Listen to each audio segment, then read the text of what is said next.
Hello friends, നിങ്ങളുടെ സ്വന്തം teacher എന്ന യൂട്യൂബ് ചാനലിലേക്ക് എല്ലാവർക്കും സ്വാഗതം. ഞാൻ അഞ്ജലി കൃഷ്ണ.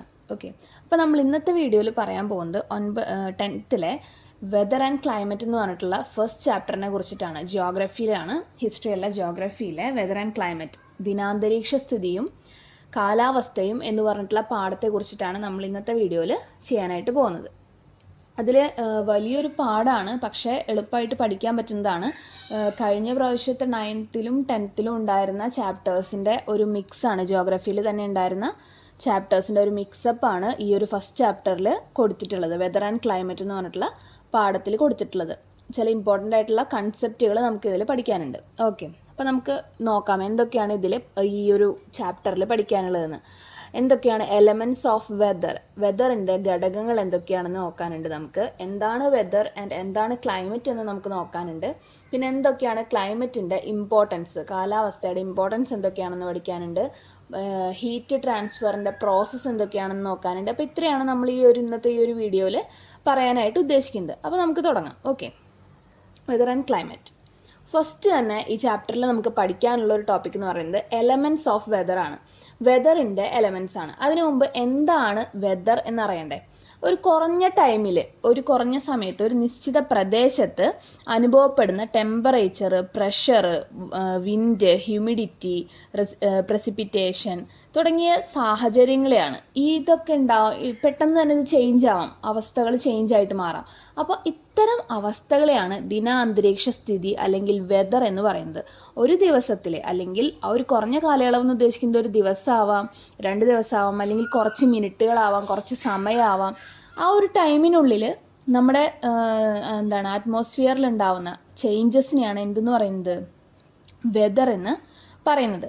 അപ്പോൾ ഈ വെതറിനെ എന്തൊക്കെ കാര്യങ്ങളാണ് വെതറിനെ സ്വാധീനിക്കുന്നത്, എന്തൊക്കെ മൂലമാണ് ഈ വെതറിൽ ചേഞ്ചസ് വരുന്നത് എന്നാണ് നമ്മൾ ഈ എലമെൻറ്റ്സ് ഓഫ് വെതർ എന്ന ടോപ്പിക്കിൽ പറയാനായിട്ട് പോകുന്നത്.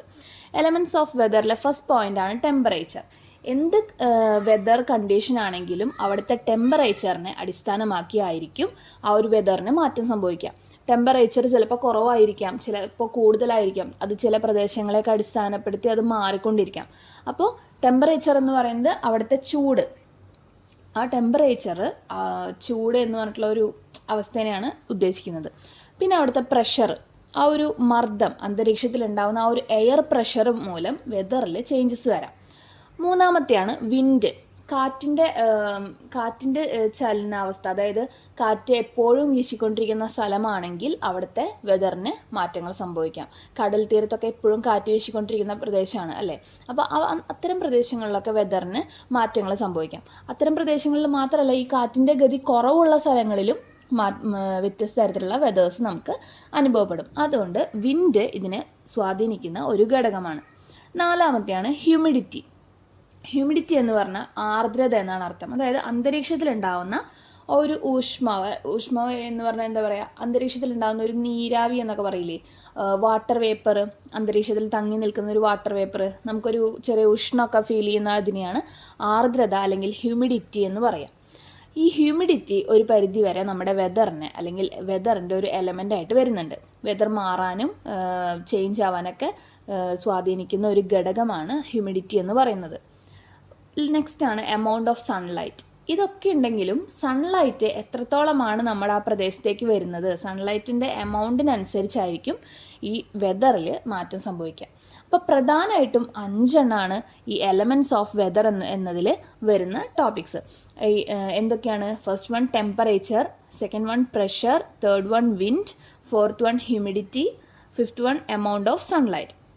ഇതിനനുസരിച്ച് വെതറിൽ മാറ്റങ്ങൾ സംഭവിക്കുന്നതുകൊണ്ട് എലമെൻറ്റ്സ് ഓഫ് വെതർ എന്ന് ചോദിച്ചിട്ടുണ്ടെങ്കിൽ എഴുതേണ്ട 5 പോയിന്റ്സ് ആണിത്. ഓക്കെ, വെരി വെരി ഇമ്പോർട്ടൻ്റ് ആണ്. നെക്സ്റ്റ് നമുക്ക് നോക്കാം എന്താണ് വെതർ ആൻഡ് എന്താണ് ക്ലൈമറ്റ്, എന്താണ് ഇവർ തമ്മിലുള്ള ഡിഫറൻസ് അല്ലേ? അപ്പോൾ വെതർ എന്ന് പറഞ്ഞിട്ടുണ്ടെങ്കിൽ atmospheric conditions such as, atmosphere എന്ന് പറഞ്ഞാൽ നമുക്കറിയാം നമ്മുടെ ഭൗമോപരിതലത്തിന് ചുറ്റുമുള്ള ഒരു കുറച്ച് ഭാഗത്തിനെയാണ് അറ്റ്മോസ്ഫിയർ എന്ന് പറയുന്നത്. അറ്റ്മോസ്ഫിയർ, അന്തരീക്ഷം, ഭൂമിയുടെ അന്തരീക്ഷത്തിനെയാണ് അറ്റ്മോസ്ഫിയർ എന്ന് പറയുന്നത്. അപ്പോൾ atmospheric conditions such as temperature, pressure, wind, humidity and precipitation for a shorter period of time are termed as weather. അതായത് ഒരു നിശ്ചിത പ്രദേശത്ത് ഒരു ചെറിയ കാലയളവിൽ നമുക്ക് അനുഭവപ്പെടുന്ന ടെമ്പറേച്ചർ, പ്രഷർ, വിൻഡ്, ആർദ്രത, വർഷണം തുടങ്ങിയിട്ടുള്ള സാഹചര്യങ്ങളൊക്കെയാണ് വെതർ എന്ന് പറയുന്നത്. It may change in suddenly, അതായത് പെട്ടെന്ന് തന്നെ ഇത് മാറിക്കൊണ്ടിരിക്കും. ഈ വെതർ പെട്ടെന്ന് തന്നെ ചേഞ്ച് ആവാം. നമ്മൾ ഇപ്പോൾ വൈകുന്നേരങ്ങളിൽ ശ്രദ്ധിച്ചിട്ടുണ്ടായിരിക്കാം, വൈകുന്നേരങ്ങളിൽ പെട്ടെന്ന് കാർമേഘം വന്ന് മൂടി പെട്ടെന്ന് മഴ പെയ്യാൻ തുടങ്ങും അല്ലേ, കുറച്ച് കഴിഞ്ഞാൽ മഴ നിൽക്കും. അപ്പോൾ ആ ഒരു ക്ലൈമറ്റിന് മാറ്റം സംഭവിക്കും. വെതറിന് മാറ്റം സംഭവിക്കും. കുറഞ്ഞ ടൈമിൽ തന്നെ പെട്ടെന്ന് തന്നെ മാറ്റം സംഭവിക്കും. ഇപ്പോൾ ഉച്ച സമയത്ത് ഇങ്ങനൊരു സിറ്റുവേഷൻ നിങ്ങൾ കണ്ടിട്ടുണ്ടായിരിക്കാം. ഉച്ച സമയത്ത് നല്ല വെയിലായിട്ട് നിന്നിരുന്ന സമയത്ത് പെട്ടെന്നാണ് മഴ വരുന്നത് അല്ലേ, പെട്ടെന്ന് ആ ഒരു വെതർ ടൈപ്പ് ചേഞ്ച് ആവുകയാണ്. അതിനെയാണ് ഇപ്പോൾ വെതർ എന്ന് പറയുമ്പോൾ ദിനാന്തരീക്ഷ സ്ഥിതിയാണ്. കുറച്ച് സമയം കൊണ്ട് ചെറിയൊരു പ്രദേശത്ത് എല്ലായിടത്തും ഈ മഴ അതേസമയം കിട്ടണമെന്നില്ല, അല്ലെങ്കിൽ എല്ലാ പ്രദേശത്തും അത്രയും നല്ല ശക്തമായ വെയിൽ ആ സമയത്ത് ഉണ്ടാവണമെന്നില്ല. അപ്പോൾ ആ ഒരു വെതർ എന്നുദ്ദേശിക്കുന്നത് ചെറിയൊരു പ്രദേശത്ത് അല്ലെങ്കിൽ ചെറിയൊരു കാലയളവിൽ ഉണ്ടാകുന്ന ഒരു സാഹചര്യത്തിൽ ഉണ്ടാകുന്ന അവരുടെ അറ്റ്മോസ്ഫിയറിൽ ഉണ്ടാകുന്ന ചേഞ്ചാണ്. ഓക്കെ, മനസ്സിലായല്ലോ. ഇനി ക്ലൈമറ്റ് എന്താണ്? ക്ലൈമറ്റ് എന്ന് പറഞ്ഞാൽ പറഞ്ഞിട്ടുണ്ടെങ്കിൽ കാലാവസ്ഥ എന്നാണ് പറയാം. The average weather conditions experienced for a longer period over a larger area is termed as the climate. The climate of a place is determined by considering the weather conditions of about 35 to 40 years. അതായത് അപ്പോൾ climate എന്ന് പറഞ്ഞിട്ടുണ്ടെങ്കിൽ എന്താണ്?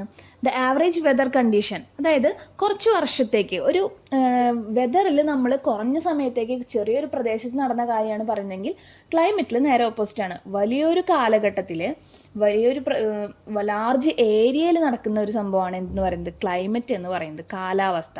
ആ ഒരു ടൈമിൽ ഇപ്പം അത് ചിലപ്പോൾ 35 to 40 വർഷങ്ങളായിരിക്കാം, 30 മുകളിൽ വർഷങ്ങളായിരിക്കാം. അങ്ങനെ കുറച്ചധികം കാലഘട്ടത്തിൽ കുറച്ചധികം ടൈം എടുത്തിട്ട് ആ ഒരു അന്തരീക്ഷ സ്ഥിതിക്ക് മാറ്റം സംഭവിക്കുന്നതാണ് ക്ലൈമറ്റ് എന്ന് പറയുന്നത്. ഇപ്പോൾ ഒരു ഉദാഹരണത്തിന് പറയുകയാണെങ്കിൽ രാജസ്ഥാൻ എടുത്ത് നോക്കിയോളൂ. എപ്പോഴും എങ്ങനെയാണ് അവിടുത്തെ ഒരു ക്ലൈമറ്റ് എന്ന് പറഞ്ഞിട്ടുണ്ടെങ്കിൽ ഓൾമോസ്റ്റ് എപ്പോഴും അവിടെ ഡ്രൈ ക്ലൈമറ്റ് ആയിരിക്കും ആൻഡ് ഹോട്ട് ക്ലൈമറ്റ് ആയിരിക്കും അല്ലേ. രാജസ്ഥാനിൽ മരുഭൂമിയാണ് നമുക്കറിയാമല്ലേ. അപ്പോൾ ഹോട്ട് ആൻഡ് ഡ്രൈ ക്ലൈമറ്റ് ആണ് രാജസ്ഥാനിൽ ഓൾമോസ്റ്റ് എപ്പോഴും ഉണ്ടാവാറായിട്ടുള്ളത്. അപ്പോൾ സംടൈംസ് എപ്പോഴെങ്കിലുമാണ് അവിടെ കുറച്ച് മഴ കിട്ടുന്നത്. അപ്പോൾ നമ്മൾ എങ്ങനെയാണ് ക്ലൈമറ്റ് ചോദിച്ചിട്ടുണ്ടെങ്കിൽ രാജസ്ഥാനിലെ ക്ലൈമറ്റ് എന്താണെന്ന് വെച്ചാൽ എല്ലാവരും പറയുക എന്തായിരിക്കും? ഹോട്ട് ആൻഡ് ഡ്രൈ അല്ലെങ്കിൽ ഹോട്ട് ക്ലൈമറ്റ് ആണ് അവിടെ എന്നാണ് പറയുക. കാരണം കുറേ വർഷത്തേക്ക് അവിടെ അത് തന്നെയാണ് ക്ലൈമറ്റ്, മാറുന്നില്ല, പെട്ടെന്ന് ചേഞ്ച് ആവുന്നില്ല. അപ്പോൾ ഒരു ആവറേജ് വെതർ കണ്ടീഷൻ, കുറച്ച് കാലഘട്ടം എടുത്തിട്ട് അവിടുത്തെ ഒരു ആവറേജ് വെതർ കണ്ടീഷൻ എന്ന് പറയുന്നത് സെയിം ആയിരിക്കും for a longer period of time. കുറേ വർഷത്തേക്കും വലിയ ലാർജ് ഏരിയയിലും ഈ സെയിം ക്ലൈമറ്റ് തന്നെയായിരിക്കും ഉണ്ടായിരിക്കുക, സെയിം കാലാവസ്ഥ തന്നെയായിരിക്കും ഉണ്ടായിരിക്കുക. ഓക്കെ, അത് 35 to 40 വർഷമായിരിക്കും, 40 to 45 വർഷമായിരിക്കും. അങ്ങനെ ഒരു ആവറേജ് ടൈം പീരീഡാണ് ഇവിടെ 35 to 40 ഇയേഴ്സ് എന്ന് പറഞ്ഞിട്ട് കൊടുത്തിട്ടുള്ളത്. അപ്പോൾ അതാണ് ക്ലൈമറ്റ് എന്ന് പറയുന്നത്. ഈ ക്ലൈമറ്റും വെതറും തമ്മിൽ തെറ്റരുത്. വെതർ എന്ന് പറയുന്നത് പെട്ടെന്ന് ചേഞ്ച് ആവും, ഷോർട്ട് പീരീഡിൽ ഉണ്ടാവുന്നതാണ്.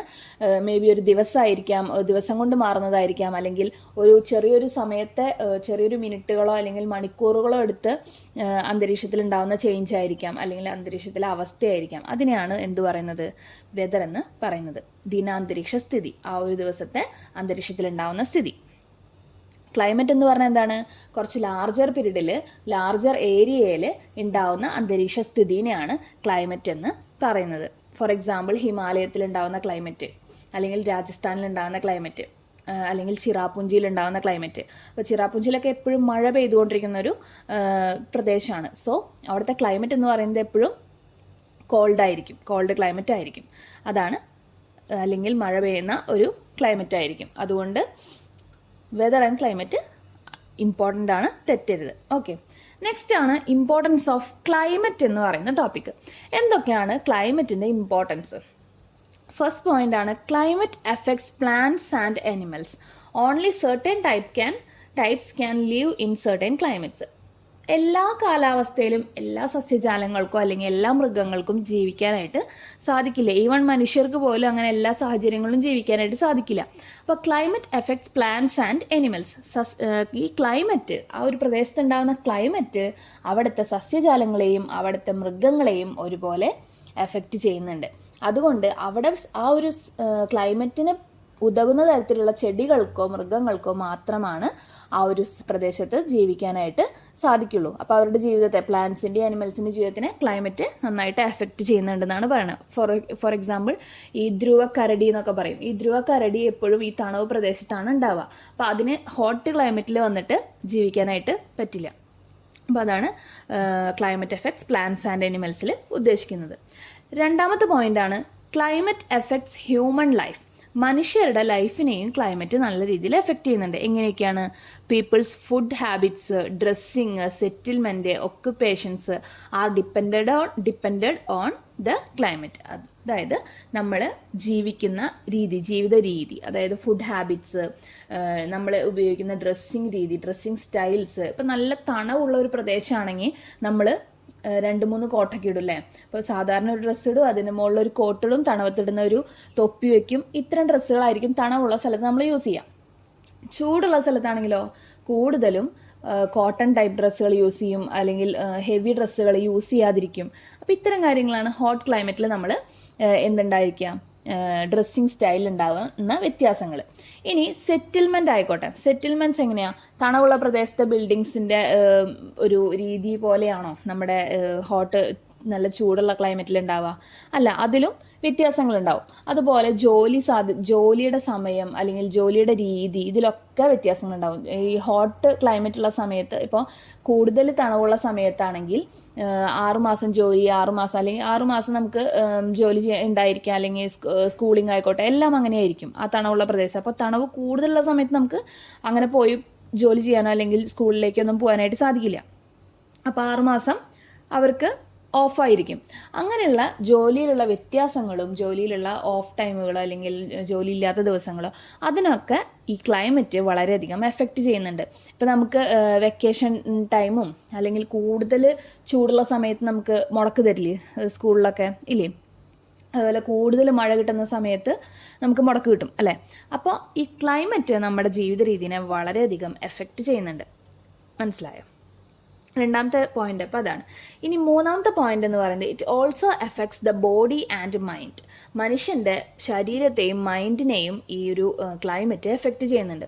People's mental health and skin colour can be influenced by climate. അതായത് മനുഷ്യൻ്റെ കളറ് ഇപ്പോൾ പലതരത്തിലുള്ള, ഈ ലോകത്ത് പല നിറത്തിലുള്ള ആൾക്കാരുണ്ട്. അതായത് പല നിറം എന്ന് പറയുമ്പോൾ വൈറ്റ് ഉണ്ട്, കുറച്ച് ബ്ലാക്കിഷ് ആയിട്ടുണ്ട്, കുറച്ച് ഇടചേർന്ന രണ്ടും ചേർന്നിട്ടുള്ള കളറുണ്ട്. എന്തുകൊണ്ടാണ്?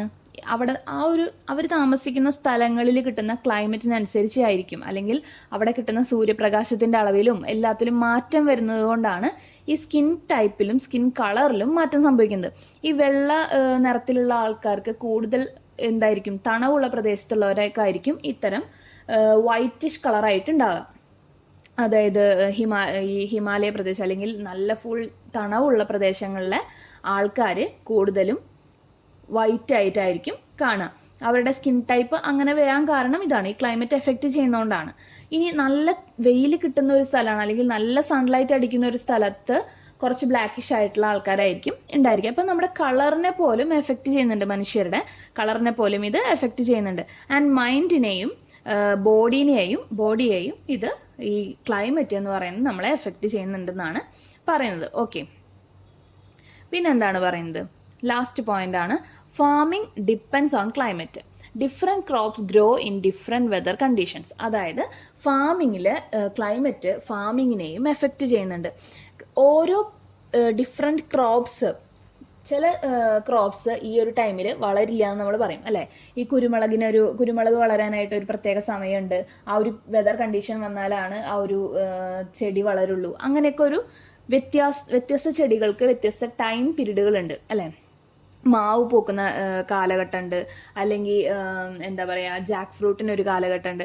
അങ്ങനെ ഡിഫറെൻറ്റ് ക്രോപ്സിന് ഡിഫറെൻറ്റ് വെതർ കണ്ടീഷൻസ് ആവശ്യമാണ്. അപ്പോൾ അവിടുത്തെ ക്ലൈമറ്റ് എന്ന് പറയുന്നത് ഇതിനെ വളരെയധികം എഫക്റ്റ് ചെയ്യുന്നുണ്ടെന്നാണ് പറയുന്നത്. അപ്പോൾ ഇത്രയാണ് ഇമ്പോർട്ടൻസ് ഓഫ് ക്ലൈമറ്റിൽ പറയുന്നത്, ഇതിനെല്ലാം എഫക്റ്റ് ചെയ്യുന്നുണ്ടെന്ന്. ഓക്കെ, നെക്സ്റ്റ് ടോപ്പിക്കാണ് അറ്റ്മോസ്ഫറിക് ടെമ്പറേച്ചർ എന്ന് പറയുന്നത്. അപ്പോൾ ഈ ഇമ്പോർട്ടൻസ് ഓഫ് ക്ലൈമറ്റ് എന്ന് പറയുന്നത് നമുക്ക് 2 മാർക്കിനോ 4 മാർക്കിനോ വരാൻ ചാൻസ് ഉള്ള ക്വസ്റ്റ്യൻ ആണ് ഇമ്പോർട്ടൻസ് ഓഫ് ക്ലൈമറ്റ് എന്ന് പറയുന്നത്. അപ്പോൾ അത് എന്തായാലും പഠിക്കണം. ഓക്കെ, നെക്സ്റ്റ് ടോപ്പിക്കാണ് അറ്റ്മോസ്ഫറിക് ടെമ്പറേച്ചർ.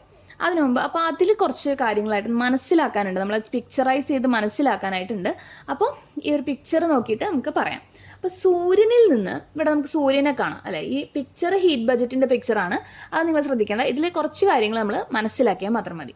ഈ ഒരു സൂര്യനെ കാണാം നമുക്കിവിടെ. സൂര്യനിൽ നിന്ന് ഡയറക്റ്റ് ഭൂമിയിലേക്ക്, ഭൂമിയുടെ സർഫസിലേക്ക് സൂര്യപ്രകാശം അടിക്കുന്നുണ്ട്. ഇങ്ങനെ സൂര്യനിൽ നിന്ന് ഭൂമിയിലേക്ക്, ഭൂമിയുടെ ഉപരിതലത്തിലേക്ക്, സർഫസിലേക്ക് സൂര്യപ്രകാശം ഹ്രസ്വ തരംഗങ്ങളായിട്ടാണ് വരുന്നത്. ഷോർട്ട് ലെങ്ത് വേവ്സ് ആയിട്ടാണ്, ഷോർട്ട് ലെങ്ത് വേവ്സ്, അതായത് ഹ്രസ്വ തരംഗങ്ങൾ, ചെറിയ ചെറിയ തരംഗങ്ങൾ. എന്തുകൊണ്ടാണ് ഹ്രസ്വ തരംഗങ്ങളായിട്ട് വരുന്നത്? വളരെ കഠിനമേറിയ ചൂടാണ്, സൂര്യൻ്റെ ആ ഒരു സൺലൈറ്റ്, ഭയങ്കര ചൂടോടുകൂടിയ സൺലൈറ്റ് ആണ് നമ്മുടെ ഭൂമിയിലേക്ക് അടിക്കുന്നത്. അതുകൊണ്ടാണ് അത്രയും ചൂടുള്ളതുകൊണ്ടായതുകൊണ്ടാണ് ഹ്രസ്വ തരംഗങ്ങളായിട്ട് ഭൂമിയിലേക്ക് പതിക്കുന്നത്. ഈ ഹ്രസ്വ തരംഗങ്ങളായി ഭൂമിയിലേക്ക് പതിക്കുന്ന ഈ സൂര്യകിരണങ്ങളെ പറയുന്ന ഈ ഒരു പ്രോസസ്സിനെ, അല്ലെങ്കിൽ ഈ ഭൂമിയിലേക്ക് എത്തുന്ന ഈ പ്രവൃത്തിനെ പറയുന്നതാണ് ഇൻസൊലേഷൻ എന്ന്. എന്താണ് ഇൻസൊലേഷൻ? സൂര്യനിൽ നിന്ന് ഹ്രസ്വ തരംഗങ്ങളായി ഭൂമിയിലേക്ക് പതിക്കുന്ന സൂര്യകിരണങ്ങളെ പറയുന്നതാണ് ഇൻസൊലേഷൻ. ഓക്കെ, ഇനി ഇങ്ങനെ വരുന്ന ഇൻസുലേഷനിൽ ഒരു ചെറിയ ശതമാനം നമ്മുടെ അറ്റ്മോസ്ഫിയറിലുള്ള മോളിക്യൂൾസ് വലിച്ചെടുക്കും. ഈ അറ്റ്മോസ്ഫിയറിലുള്ള മോളിക്യൂൾസ് എന്ന് പറയുന്നത് എന്തൊക്കെയാണ്? ക്ലൗഡ്സ്, വാട്ടർ വേപ്പർ, ഇത്തരം സംഭവങ്ങളൊക്കെ നമ്മുടെ അറ്റ്മോസ്ഫിയറിൽ തങ്ങി നിൽക്കുന്നുണ്ട് ഇല്ലേ. അപ്പോൾ ഈ തങ്ങി നിൽക്കുന്ന ഈ ക്ലൗഡ്സും മറ്റു മോളിക്യൂൾസൊക്കെ ഈ ഇൻസുലേഷനിൽ നിന്ന് കുറച്ച് ചൂട് വലിച്ചെടുക്കും. പക്ഷേ ഇത് കുറച്ച് ചൂട് വലിച്ചെടുക്കുന്നുണ്ടെങ്കിൽ, അബ്സോർബ് ചെയ്യുന്നുണ്ടെങ്കിലും ഇവർ ഹീറ്റ് പ്രൊഡ്യൂസ് ചെയ്യുന്ന പുറത്തേക്ക് വിടുന്നില്ല. അതായത് പുറത്തേക്ക് വിടാന്ന് പറഞ്ഞാൽ അവർ ഹീറ്റ് അബ്സോർബ് ചെയ്യുക എന്നല്ലാതെ പുറത്തേക്കൊന്നും ഈ ചൂട് കൊടുക്കുന്നില്ല. വളരെ ചെറിയൊരു ശതമാനം മാത്രമാണ് ഇവർ ഹീറ്റ് സ്വീകരിക്കുന്നുള്ളൂ. ഓക്കെ, ബാക്കി മെജോറിറ്റി ഇൻസുലേഷൻ എവിടെയാണ് സംഭവിക്കുന്നത്? ഭൂമിയുടെ ഉപരിതലത്തിലേക്ക് ഹീറ്റ് എത്തുന്നുണ്ട്, സൂര്യനിൽ നിന്നുള്ള ഹീറ്റ് എത്തുന്നുണ്ട്. ഇനി ഈ ഹീറ്റ് നമ്മുടെ ഭൂമിയിലേക്ക് രാവിലെ മുതൽ വൈകുന്നേരത്തോളം വരെ, അല്ലെങ്കിൽ ഉച്ചതിരിഞ്ഞത്തോളം വരെ ഈ സൺലൈറ്റ് എത്തിക്കൊണ്ടിരിക്കുകയാണ്. അപ്പോൾ ഈ നമ്മുടെ ഈ ചൂടെത്തി നമ്മുടെ സർഫസ് ചൂടായി ഭൂമി കുറച്ചധികം ചൂടാവാൻ തുടങ്ങി. അപ്പോൾ ഈ ചൂടിനെ ഈ അറ്റ്മോസ്ഫിയറിലേക്കും മറ്റ് സ്ഥലങ്ങളിലേക്കും ട്രാൻസ്ഫർ ചെയ്ത് കൊടുക്കും ഭൂമി. ഇങ്ങനെ ട്രാൻസ്ഫർ ചെയ്ത് കൊടുക്കുന്നത് 4 മെത്തേഡിലൂടെയാണ്. ഓക്കെ, 4 മെത്തേഡിലൂടെയാണ് ഈ ഭൂമിയുടെ ഉപരിതലം ഹീറ്റിന്, നമ്മൾ സ്വീകരിച്ചിട്ടുള്ള ഹീറ്റിന് ട്രാൻസ്ഫർ ചെയ്തിട്ട് കൊടുക്കുന്നത്, അയച്ചു കൊടുക്കുന്നത്. ഓക്കെ, നമുക്ക് നോക്കാം എങ്ങനെയൊക്കെയാണ് അയച്ച് കൊടുക്കുന്നതെന്നുള്ളത്. As the incoming solar, okay, അപ്പം 4 പ്രോസസ്സ് എന്ന് പറയുന്നത് എന്തൊക്കെയാണ്? 4 process of heat transfer in the atmosphere. First one, conduction. Conduction എന്ന് പറഞ്ഞിട്ടുണ്ടെങ്കിൽ heat is transferred to the lower part of the atmosphere which is directly in contact with the surface of the earth. അതായത് conduction എന്ന് പറയുന്നത് സൂര്യനിൽ നിന്ന് ഹ്രസ്വതരംഗങ്ങളായിട്ട് ഭൂമിയിലേക്ക് എത്തിയ heat and sunlight ഭൂമിയുടെ ഉപരിതലം ചൂട് പിടിപ്പിക്കുകയും ഈ ചൂട് പിടിപ്പിച്ച ഭൂമിയുടെ ഉപരിതലത്തിൽ നിന്ന് സർഫസിലെ ക്ലൗഡ്സിലേക്കും മോളിക്യൂൾസിലേക്കും ഈ ചൂട് അയക്കും. ഈ ചൂട് അയക്കുമ്പോൾ ഈ മോളിക്യൂൾസും ഇതൊക്കെ ഈ ഹീറ്റിനെ സ്വീകരിക്കും. അതും ഈ ഡയറക്റ്റ് കോണ്ടാക്റ്റിലുള്ള, സർഫസുമായിട്ട് ഡയറക്റ്റ് കോണ്ടാക്റ്റിലുള്ള, അറ്റ്മോസ്ഫിയറിലുള്ള ഡയറക്റ്റ് കോണ്ടാക്റ്റിലുള്ള മോളിക്യൂൾസ് മാത്രമാണ് ഈ ഒരു ഹീറ്റ് അബ്സോർബ് ചെയ്യുന്നത്. അപ്പോൾ നമ്മുടെ ഭൂമിയുടെ ഉപരിതലത്തിൽ നിന്ന് ഹീറ്റ് എങ്ങോട്ട് പോയി? ഡയറക്റ്റ് കോണ്ടാക്റ്റിലുള്ള മോളിക്യൂൾസ് വലിച്ചെടുത്തു, ഹീറ്റിനെ വലിച്ചെടുത്തു. ഈ ഒരു പ്രോസസ്സിനെയാണ് എന്തെന്ന് പറയുന്നത്? കണ്ടക്ഷൻ എന്ന് പറയുന്നത്. ഒരു ഫസ്റ്റ് ഒരു പിക്ചർ കൊടുത്തിട്ടുണ്ട്. Conduction, heat is transferred to that part of the atmosphere close to the hot surface of the earth. എർത്തിന്റെ തൊട്ട് മുകളിൽ, സർഫസിലുള്ള തൊട്ട് മുകളിലുള്ള അറ്റ്മോസ്ഫിയറിലുള്ള മോളിക്യൂൾസ് മാത്രമാണ് ഈ ഹീറ്റ് വലിച്ചെടുക്കുന്നത്. അപ്പോൾ ചെറിയ ചെറിയ എയറോസ് മുകളിലേക്ക് കാണിക്കുന്ന ആ ഒരു പിക്ചറിനെയാണ് എന്തെന്ന് പറയുന്നത്? കണ്ടക്ഷൻ പ്രോസസ്സ് എന്ന് പറയുന്നത്. ഭൂമിയുടെ ഉപരിതലത്തിൽ നിന്ന് ഹീറ്റ് ട്രാൻസ്ഫർ ചെയ്യുന്ന ഒരു മെത്തേഡാണ് കണ്ടക്ഷൻ. ഈ ഫസ്റ്റ് മെത്തേഡിൽ എങ്ങനെയാണ് ഡയറക്റ്റ് കോണ്ടാക്റ്റിലുള്ള സർഫസിൽ ഭൂമിയുടെ സർഫസുമായിട്ട് ഡയറക്റ്റ് കോണ്ടാക്റ്റിലുള്ള മോളിക്യൂൾസ് ഈ ഹീറ്റ് വലിച്ചെടുക്കുന്ന ആ ഒരു പ്രോസസ്സാണ് എന്തെന്ന് പറയുന്നത്, കണ്ടക്ഷൻ എന്ന് പറയുന്നത്. സെക്കൻഡ് വൺ ആണ് കൺവെക്ഷൻ. കൺവെക്ഷൻ എന്ന് പറഞ്ഞിട്ടുണ്ടെങ്കിൽ as the heated air expands and rises up heat is transferred to higher reaches of the atmosphere. അതായത് ഈ മോളിക്യൂൾസ് ഒക്കെ ചൂടായി എന്ന് നമ്മൾ പറഞ്ഞു അല്ലെ, ഭൂമിയുടെ ഉപരിതലത്തിലുള്ള മോളിക്യൂൾസ് ഒക്കെ ചൂടായി, തൊട്ട് കോണ്ടാക്റ്റിലുള്ള ഒരു മോളിക്യൂൾസ് ഒക്കെ ചൂടായി എന്ന് പറഞ്ഞു. ഈ ചൂടായ മോളിക്യൂൾസ് മുകളിലോട്ട് ഉയർന്ന് ട്രാൻസ്ഫർ ആയി പോവുകയാണ്. അതിനെയാണ് കൺവെക്ഷൻ എന്ന് പറയുന്നത്. ഈ സെക്കൻഡ് പിക്ചറിൽ കാണാം. അതായത് ഈ ഹീറ്റ്, അതായത് മുകളിലത്തെ ഭൗമോപരിതലത്തിലെ മോളിക്യൂൾസ് ഒക്കെ ചൂട് പിടിച്ചു, അതിൻ്റെ മുകളിലേക്ക് അറ്റ്മോസ്ഫിയറിലെ തൊട്ട് കോണ്ടാക്റ്റിലുള്ള മോളിക്യൂൾസ് ഒക്കെ ചൂടായി എന്ന് നമ്മൾ പറഞ്ഞു. ഈ ചൂടാവുമ്പോൾ എന്താ സംഭവിക്കുന്നത്, വെയിറ്റ് കുറയും അല്ലേ, ഡെൻസിറ്റി കുറയും.